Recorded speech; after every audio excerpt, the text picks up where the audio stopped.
ما يفتح الله للناس من رحمة فلا ممسك لها وما يمسك فلا مرسل له من بعده وهو العزيز الحكيم.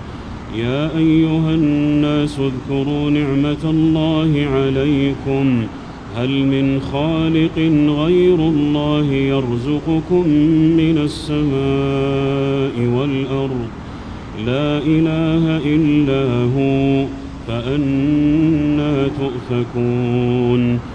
وإن يكذبوك فقد كذبت رسل من قبلك وإلى الله ترجع الأمور. يا أيها الناس إن وعد الله حق فلا تغرنكم الحياة الدنيا ولا يغرنكم بالله الغرور.